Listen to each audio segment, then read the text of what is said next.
How's it going, Travis? Hey, bud. I think we're getting pretty close to getting some rocks moved. I'll send you a message or do me a favor or shoot me over, text me over your phone number, and we can look at when we can possibly do that.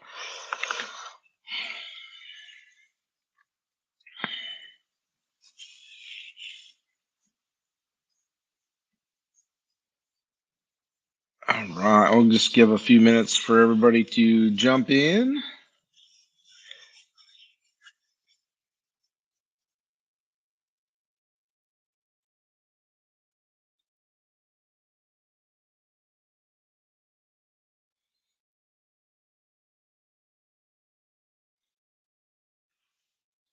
Did anybody get any hail or any crazy storms today? I know when I got off the water and started headed or left Fremont about 4:30ish or so and drove towards Winneconne, we ran into some really just torrential downpours, some hail. It was pretty crazy, Justin.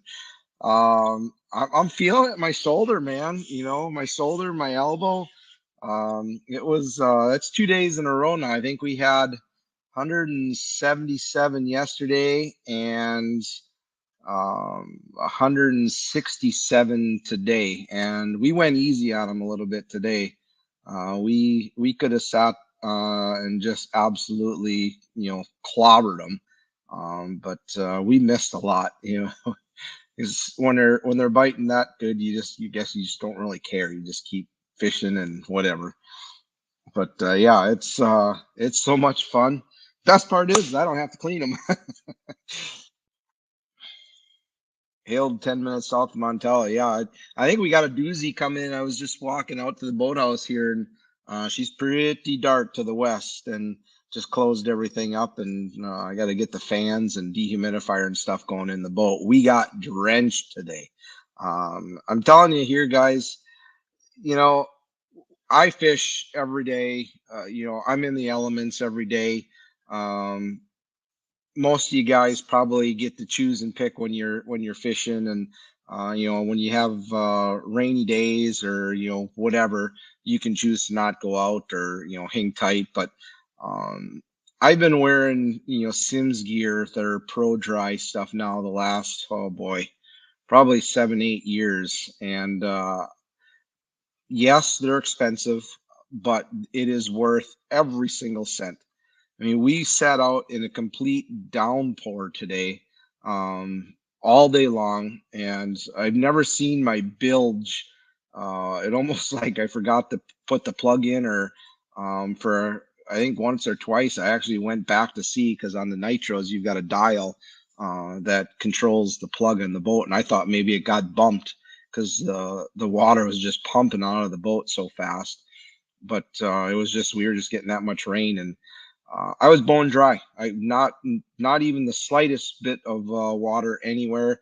I wore sandals today, so a little bit of water kind of creeped up my pants and got the bottom of my legs wet. But the whole upper part of my body, my pant, legs, everything, I was bone dry.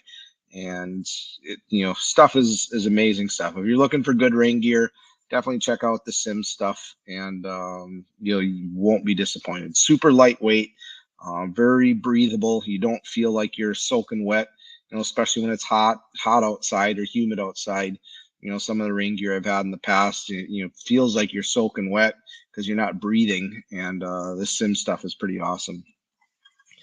Yeah, Justin, it's there's nothing better than just stacking, throwing them in the live well, get done, and it's like sending the if you're a grandma or a grandpa, right? You put all the sugar inside the kids and watch them have fun and get them all riled up and excited, and then send them back to their parents. That's kind of what I do with the white basses. Have a lot of fun watching and enjoying catching, and share a bunch of stories, and then see ya. It was a good time though. Two great guys yesterday. Dave and Dick had a fantastic day. Um, I was feeling a little bit sorry for them just because they were, they're a little bit older and their backs and stuff were starting to hurt. And I wore them out. And then today we had two younger guys, and You know, it was funny. We were sitting in the boat, and I was reading some comments to him, and uh, a guy had asked, you know, where I was yesterday, and somebody that was out there yesterday that seen me replied, you know, don't get your hopes up. You know, they were out, and we definitely have been on a little bit better of a bite, or found a couple techniques that have been a little bit better, I think, than what a lot of people have been doing. Because I had 3 or 4 boats fishing all around me yesterday, and I'm talking they were casting over our lines, trying to get to right where we were casting, and they still weren't getting it. But we were literally just throttling them one after another. And this guy makes a comment. He's like, "Don't, you know, don't get your hopes up. You know, we only had a few." It was like this guy had a fish whistle. I was laughing my ass off when I read that. So whoever posted that, I appreciate the comment, and it was quite funny. But we definitely have been, you know, finding really tight pockets of fish. The fish they're not spawning yet. A lot of the males, especially when it gets cooler out, you know, a day like today when it's sun's not shining, those fish are going to be out over the middle of the river. Look for any clam beds. If you guys know where any of the clam beds are in the river, that's where they're going to be. You're not going to get a whole lot of the big females, but you're going to get a ton of those smaller males. The females are finally starting to show up in some pretty big numbers. They're starting to school up tight, and they're getting close to the trees. You know, I'd say they're today anywhere from 4 to 6 feet of water or so, wherever there were trees. You know, they're typical spawning spots. And the biggest, you know, school that we've found, we've kind of been staying on top of it here the last few days. It's been moving actually north. You know, it's kind of almost past town now, and heading up through Red Banks. And it's a massive school of white bass. I mean, just absolutely incredible how many fish are in this pot of fish that are moving up. Water temperature today was about 61 and a half. We got a lot of rain, a lot of crap coming into the river, getting pretty dirty again. A lot of debris. I think there was some pretty big logs and stuff this afternoon when we got off too. So just, you know, always keep that in mind when you're traveling the river after big rainstorms. Is just watch out for those logs and deadheads and stuff that's floating. You know, you don't want to wreck your boat and getting yourself in a little bit of trouble. But you know, the best thing I can tell you guys, if you're looking to get out, we're catching a lot of walleyes yet right now in the river, down from the mouth all the way up through by Party Doll, those long straightaways, anywhere those straightaways, just dragging crawlers. Otherwise, I've been pumping, or, you know, kind of snap jigging, half-ounce uh, Northland thumper jig with a 4-inch sended jerk shad, and in the purple color, just literally, you know, just ripping it 10 inches or so, and letting that jig you know, hit back, you know, just a vertical jig, while the clients have been dragging crawlers. And the last couple times out, the fish have definitely gotten a lot more aggressive, and we're getting a lot of nicer fish too. You know, those 19s, 18s, real nice fish with the plastics compared to the crawlers. So if you're looking to do some walleye fishing and too windy out on the lakes or whatnot, still a lot of nice walleyes in the river that you can target. And then, like I say, the white bass, all the way from basically the Mount or Pages Slough, up to Orahula. You know, anywhere you can find those trees or any of those sand flats that are tight to the shorelines, typically around the corners. You're going to start to see those fish move up into the shallows here over the next couple of days with this sunshine and warm weather again. And my bet is they're probably going to start spawning by the weekend, or maybe, you know, into next week. So lots of time left, lots of fish in the river. I know of guys catching fish all the way up in Shiocton, all through New London, around Gills, Wylands. You know, these fish are everywhere. Probably the most, I keep saying this, and you guys, you know, the people that are complaining that, you know, we need to go to a 25 fish limit. You guys obviously don't understand what white bass do. And, you know, I'm not trying to be an ass here or anything, but you got to look at and do your research on these fish. Every year I keep saying that I see more and more fish in the river. And again, this year, uh, for the last month, these fish have been in the river in big numbers, and they just keep coming and coming and coming. There's no shortage of white bass. I mean, even, okay, we're not catching them through the ice, but you know what? This winter we did. We caught a lot of white bass through the ice this winter.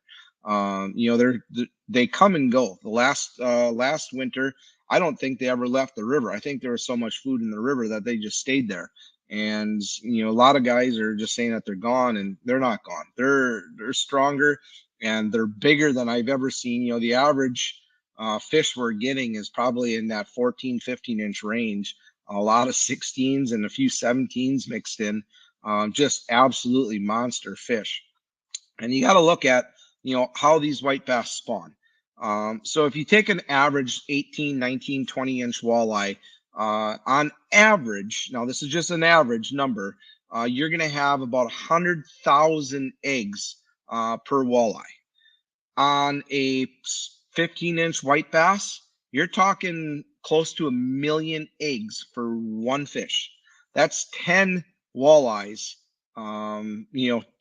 for every one white bass. And you guys know how white bass eat. I mean, they're piranhas. They destroy and eat everything they possibly can. They're like swimming, our salmon is basically what they are. They're born and they eat and eat and eat and eat and eat and eat until they, either get caught or they're dead. But I don't think you could ever fish these things out. Sure, you're seeing tons of pictures, and I'll post them, every single day I catch them. I'll post pictures of 150, 200 fish. I'm not afraid to do that. People can yell at me and complain to me all they want. We're not hurting the system. My guys are cleaning these fish. They're eating them. I'm cleaning them. I'm eating them. I actually prefer them probably better than I do the walleyes, to be honest. And we're not putting anything to waste by any means. I know the eagles out in the cornfield across the street are really enjoying them too, and all the other birds and animals. So the guys, they are a prolific fish. You're just seeing more of it now because of social media, but this has been going on for hundreds of years. You go into places like Hans or the Fin and Feather, and you look at all these old pictures from way back, black and white, horse and buggy, wooden bridge days, and everybody's, there's 1,000 people on the bridge versus a couple hundred, and everybody's got stringers or coolers or boxes full of white bass, and it just happens year after year after year. And if we weren't doing that, could you imagine how much less bait, or even the walleye fry or the perch fry that get put in the that spawn in the river in the springtime? Those would be gone. I mean, these white bass would overtake this system, and we wouldn't have much left. And it's crazy to think that people think we need a 25 fish limit on these things. It's crazy. White bass isn't bad eating. A couple years back, my wife went over an hour catching a fish on every cast except for 3 casts. White bass were absolutely on fire today. Yeah, Bill, when those days happen, like the last couple days, it's crazy. And I got pictures. I'll post them here. My guys today, they were super excited.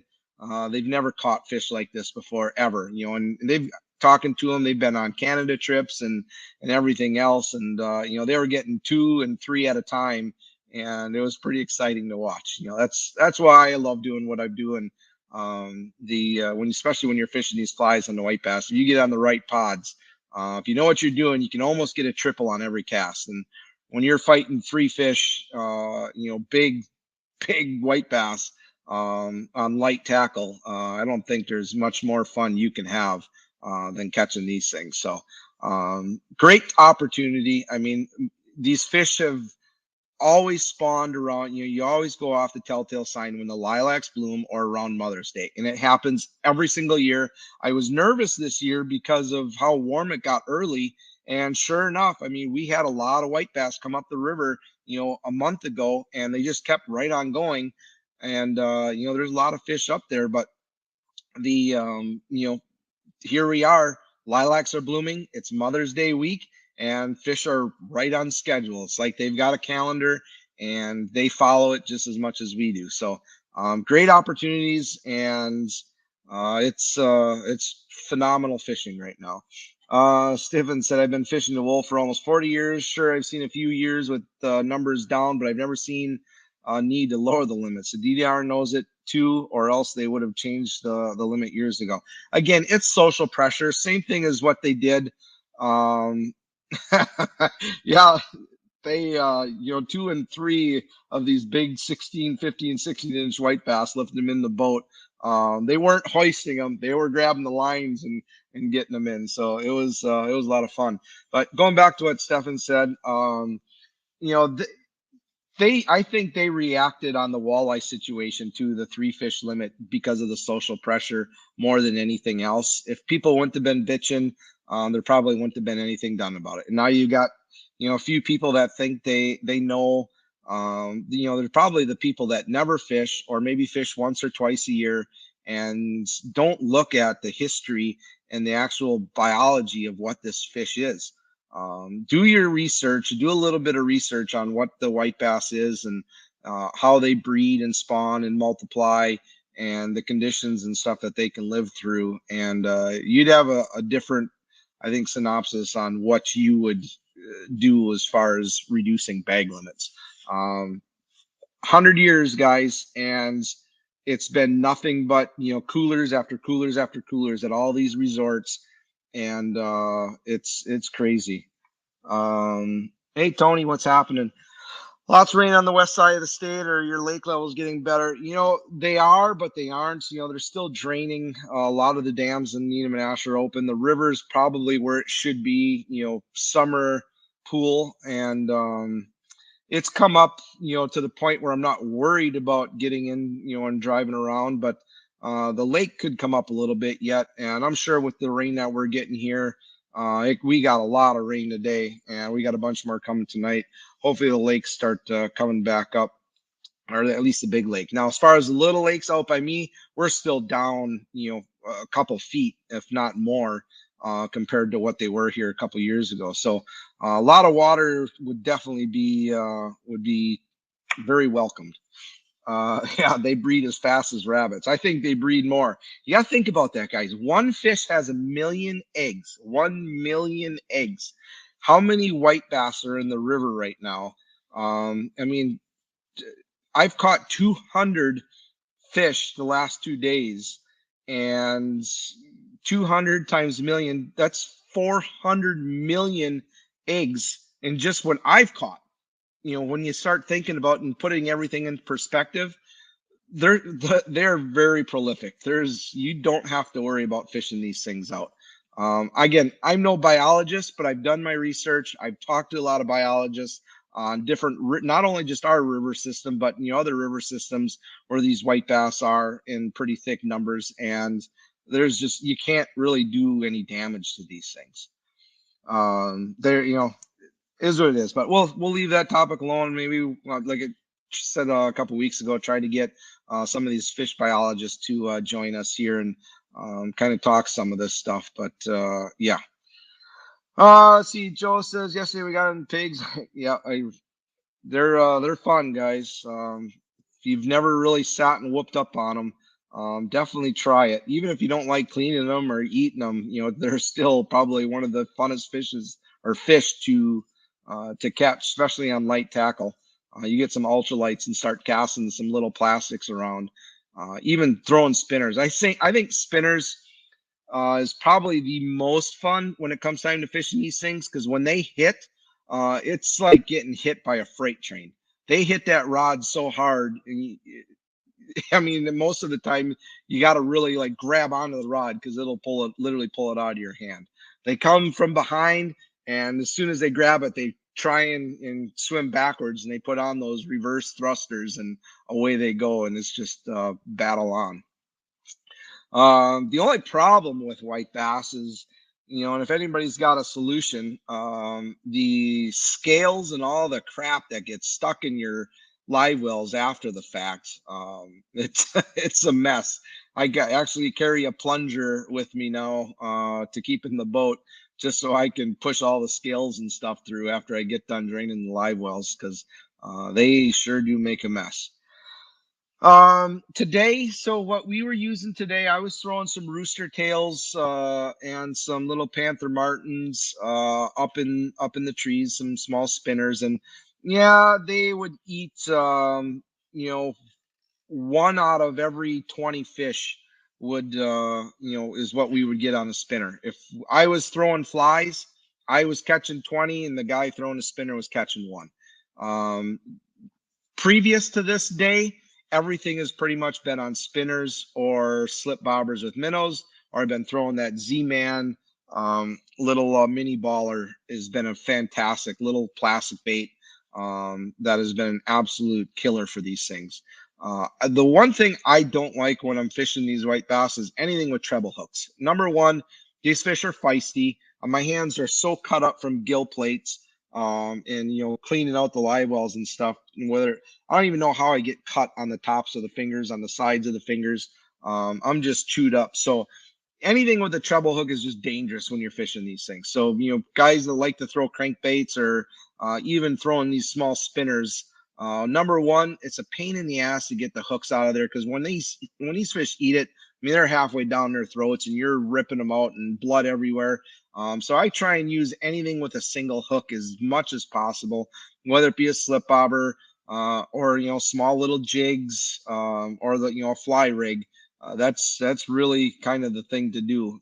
I wish cut my treble hooks off my spinners and just put single hooks on and just live with it. So that's just my way of doing things. But today most of the fish came on fly rigs. I had twos and threes out.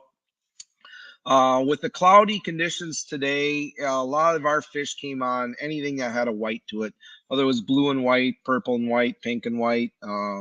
Seemed like that seemed to be the best colors. I had some chartreuse and pink, like some pink lemonades and some darker colors, and they weren't getting hit as much. And I spaced a few of them out too, just trying to see the length of the lead was making the difference or it was more color, but that really didn't seem to matter. They really wanted that brighter color today.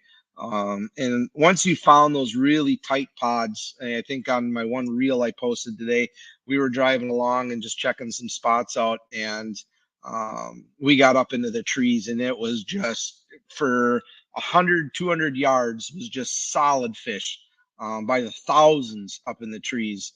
And I don't think it would have made any difference what you cast it up into there. I think you would have been able to catch them.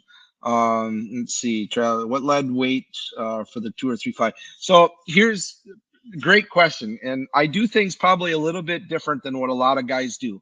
What I find, and I actually been throwing these small little mini, this micro finesse Ned rigs, these little mini turds that the Z-Man has.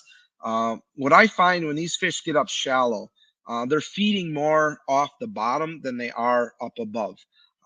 So when I'm casting these fly rigs, whether it be out over the middle of the river or up shallow, I'm using a really heavy weight. A lot of times, a 3/4 ounce bell sinker, or at least a half ounce, and getting that thing so that when I'm ripping that, real quick, and today and yesterday too, when I try and teach these guys how to pull flies or cast flies, a lot of times they're doing really big sweeps. And these fish, when they're so tight in those balls, I don't think they can, follow that as easy because they're looking through so many fish. If you're out over the casting over the middle of the river, just the open areas, and you're doing those big sweeps, I think that's fine because you're giving, more reaction time for these fish to see. But when you got these big giant schools, when you're doing those big sweeps, these fish are so concentrated that they cannot see it. And that's where, today the guys are snagging them doing that. And that's because I don't think the fish can see it. So just tiny little pops and let it sit. Tiny, just pop, let it sit. And what that's doing is those flies, they go through the water and they stop, and they go through the water and they stop. And with that heavy weight, I'm keeping that real close to the bottom. I'm only using about a 5 to 6 inch dropper on my weight too. So that way there, I can just, pop it, and those baits are staying, if a white bass is this wide and their nose is halfway, that's where I want my fly to be, is right up off the bottom halfway. I think that's exactly why we're catching a lot more fish than what some of these guys that have been trying to figure out what we've been doing. We've just kind of got a system figured out. Really heavy weights to keep it down, and short leads on our sinkers. So again, colors, it really, I think anything white today. On the sunny days, the bright sunny days, it's been black and gold, black and red, really dark colors. And then I think I talked about it in one of my earlier podcasts. I don't know if I have one sitting here or not. I experimented with it's a red and orange fly, fluorescent red, fluorescent orange, kind of like a fire color. And boy, has that one been dynamite. I've got to tie up a few tonight because we lost all of them, but one today. But the fire, that fire color, it's just a red and an orange. Let's see.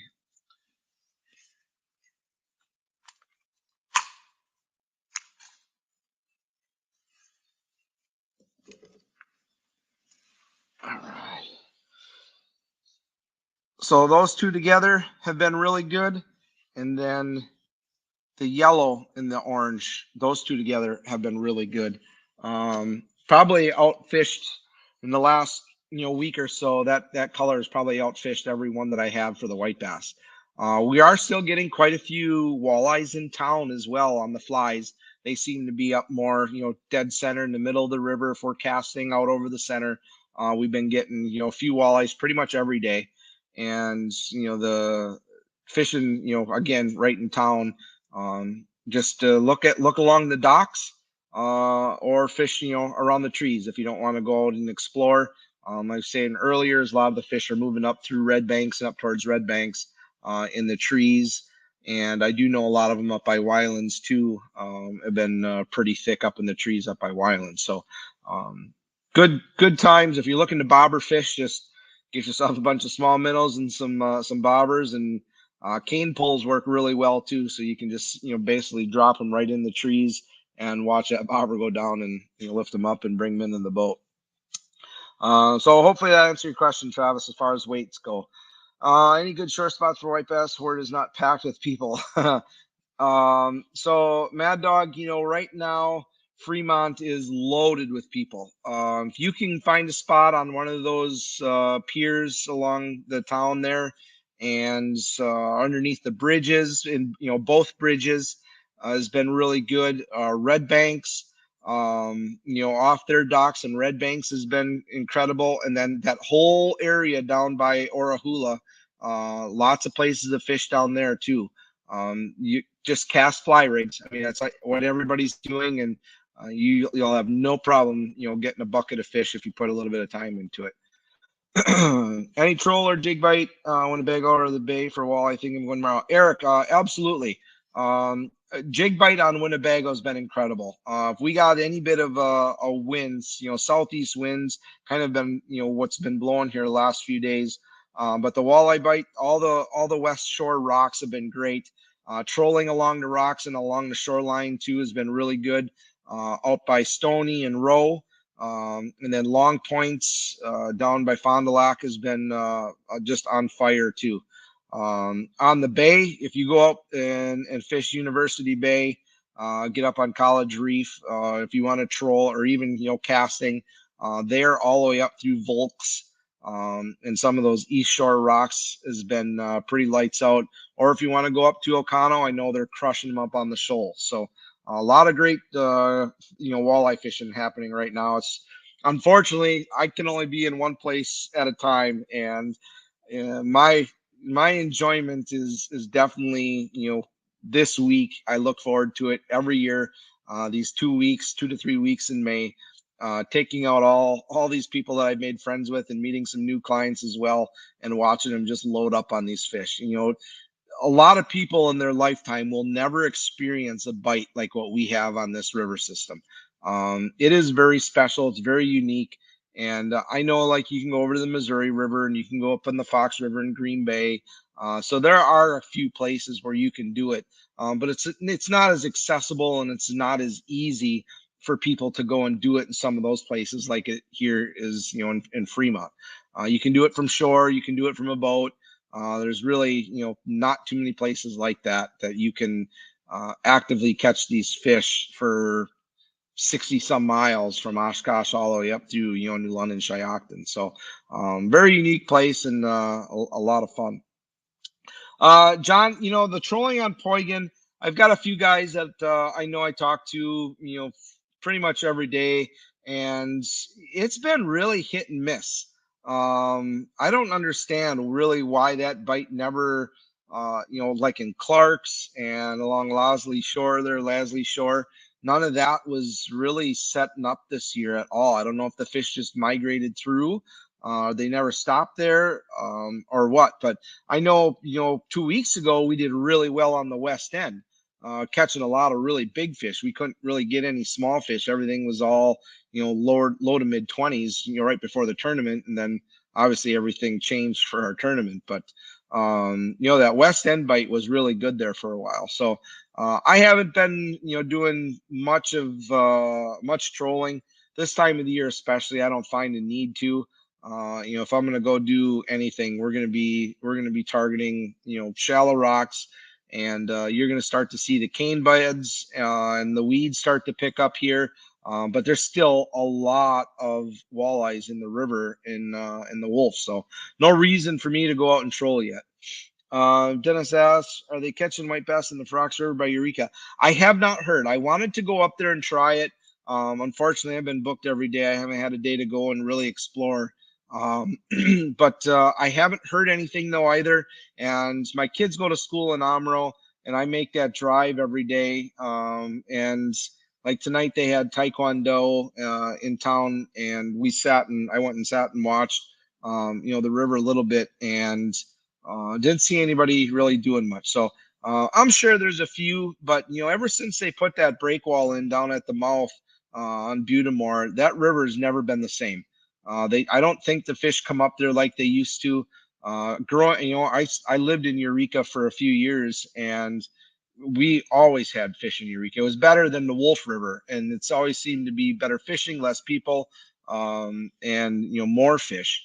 I haven't had that now ever since they really, put that break wall in around Terrell's Island there. It's never been the same. Let's see. Derek asked, what fly rigs do you suggest for white bass?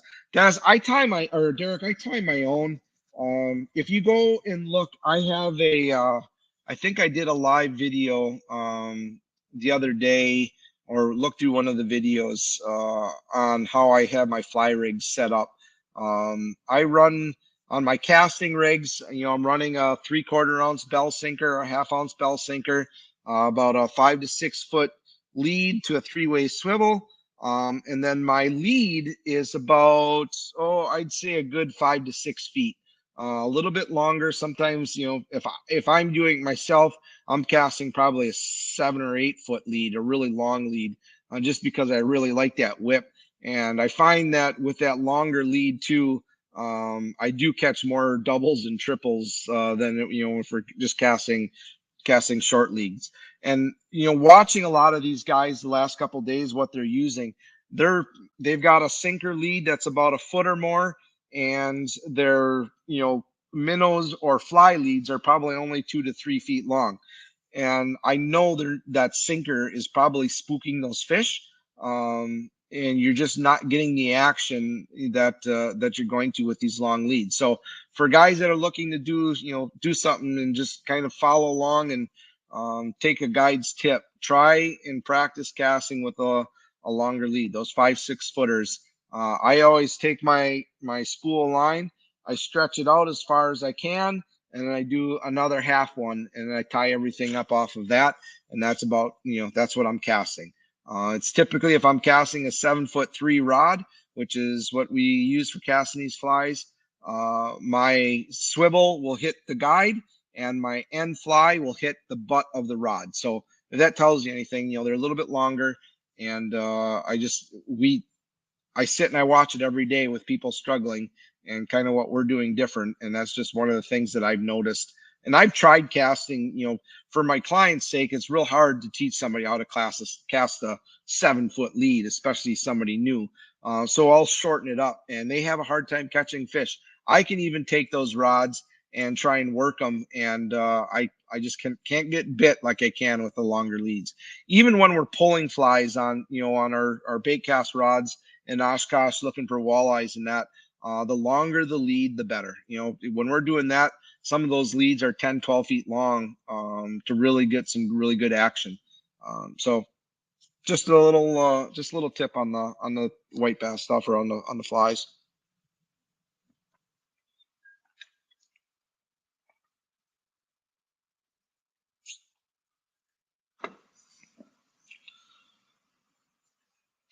Let's see. Anybody else got any questions? For anybody that is followed Kurt's podcast up at Kurt's Island here a couple weeks ago, they did approve one fish limit. I believe it was 18 to 24. Or I'd have to go back and look. But so anybody looking to go up to Minocqua now, they do have an emergency rule that went into place. The Indians are going to spear some fish, which then allowed the normals or the white people, I guess, to be able to catch one. And they're going to have one fish limit for this year. So let's see. How long did you say for the sinker? I've been about a 5 to 6 inch lead for the sinker. Is what I'm using with either a half or a 3/4 ounce, which makes I got to remember to put some more sinkers in my boat too. Um, let's see. Oh, yeah, here comes the rain.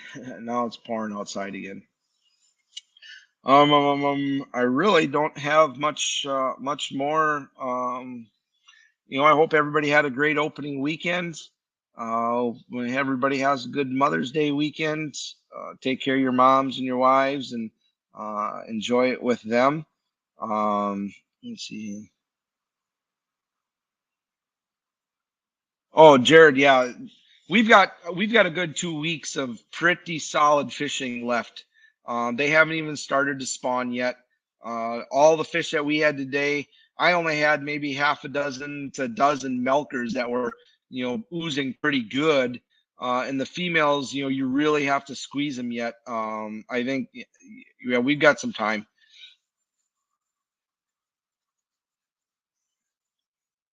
Yeah, I appreciate it, Bill. I'm ask questions. I can't answer if I don't know what you guys are looking for. I take for granted so much information that some things that I just overlook, that might be more insightful and helpful for you guys. So please just ask questions and I'll do my best to answer. Um, Yeah, Justin. So I'm completely vertical jigging them, and the reason being is if I'm slipping the current, right, the current's going this way and my boat's going this way, and I've got 3 people fishing off the side dragging crawlers. They're casting out, dragging, slipping down. I'm usually watching. I'll have the Mega Live, on the down view, and I'll have my jerk shad completely vertical so I can sit there and watch that thing on my screen while people are dragging crawlers. And that way there I can kind of see how the fish are reacting to. If there's a bunch of fish, it was funny the other morning. I was ripping my jerk shad, and I'd have 2 or 3 fish come up and take a swipe at it. I'm like, ooh, there's a some. And then the girl that was in the front of the boat with me was dragging crawlers. I'm like, all right, she's gonna, just be ready. Here comes some, and sure enough, her rod would go down, and she'd catch them. So it's a great technique in the river this time of the year when they're active. They pound them too, and there was no, oh, there's a bite. It was, oh, there's one. It was solid hits. That's some of my favorite type of fishing. The crawlers are very effective. But if anybody can just throw out a crawler and drag it. When you're or vertical jigging like that, snap jigging, it takes a little bit more technique, and some people can do it, some people can't. But yeah, it works. And there was another guy and his son out there fishing too, and when we were leaving, I threw him a couple jigs and a couple plastics. Told them to go try it, and then they sent me a message back and said that they got a few more doing what I told them to do. So it's definitely something, if you know kind of what you're doing, you can pretty much pick up on it right away. But those purple plastics are awesome. I'm using a half-ounce thumper jig in that green and white is kind of my favorite for that, with a purple tail. And it's the Northland thumpers. They've got a little blade on the bottom, kind of a shad head style. Pretty good jig. And I use that jig pretty much all year long.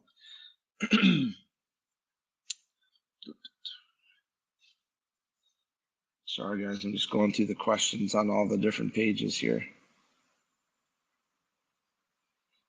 Um, Anthony asked, "What is your best method for hooking the minnows?" So if I'm um, casting or slip bobbers or whatnot for white bass or crappies, it really doesn't make a difference.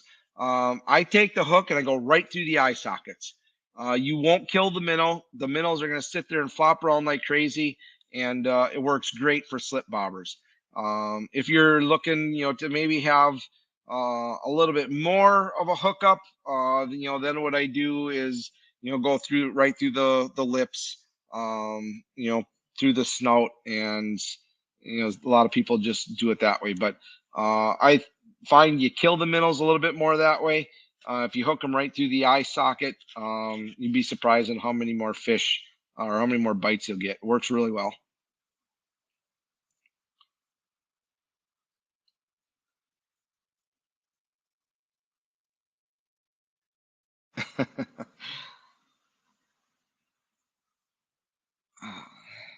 um, let's see. Well, I don't think I really have much else. If anybody's looking to get out, I know I am booked solid this week. I've got a few days next week that are open, and I think maybe one or two of the weekend days. I have to go back and look. But if anybody's looking to get out, please, just shoot me a message, give me a call, send me an email, whatever. I'll definitely respond, and be extremely happy to get you guys out a bunch of fish and let you have a lot of fun. Whether it be walleyes or the white bass, it really doesn't make any bit of difference. Todd, when is the white bass fish fry? I don't know, man. What time? When is it? Todd, you should come over and bring Brandon out and go catch some of these things. I'm pretty certain even you guys could catch one or two. Hey, Randy, no problem. John, thanks for tuning in. I'm gonna kind of watch the storm here and go to take a shower, get the boat and the fans and everything going here on the boat, try and dry it out a little bit, and do it all over again tomorrow. So yeah, hopefully you guys can get out, enjoy it. If you have any questions or whatever, feel free, shoot me a message. I'll do my best to answer, short of giving exact spots, but there's a few spots I could send people to. So hope everybody has a great Mother's Day, and appreciate y'all tuning in. And we'll catch you guys next week. Have a good weekend, everybody.